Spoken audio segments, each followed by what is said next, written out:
بسم اللہ الرحمن الرحیم۔ آج کی حدیث مبارک عذاب جہنم کی شدت اور ہولناکی۔ صحیح مسلم حدیث نمبر 213، صحیح بخاری حدیث نمبر 6561۔ حضرت نعمان بن بشیر رضی اللہ تعالیٰ عنہما سے روایت ہے کہ حضور رحمت عالم صلی اللہ علیہ وآلہ وسلم نے فرمایا، بلا شبہ دوزخ میں سب سے ہلکا عذاب اس شخص کو ہوگا جسے آگ کی 2 جوتیاں تسموں سمیت پہنائی جائیں گی، جن کی وجہ سے اس کا دماغ ایسے کھولتا ہوگا جیسے دیگچا یعنی ہانڈی میں پانی کھولتا ہے۔ وہ سمجھے گا کہ اسے سب سے سخت عذاب ہو رہا ہے، حالانکہ اسے سب سے ہلکا یعنی کم عذاب ہوگا۔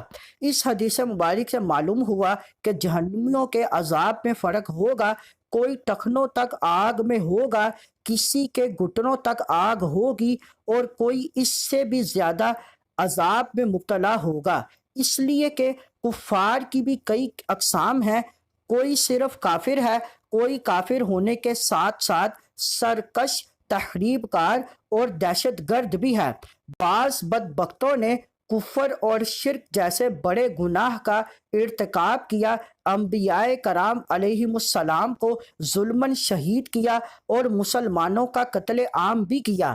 اس حدیث مبارک کے پیش نظر ہمیں جہنم میں لے جانے والے ہر قسم کے افکار، نظریات، اقوال اور افعال سے مکمل پرہیز کرنا چاہیے کہ جب دوزخ کے سب سے کم عذاب کی یہ کیفیت ہے تو سخت ترین عذاب کس قدر ہولناک ہوگا۔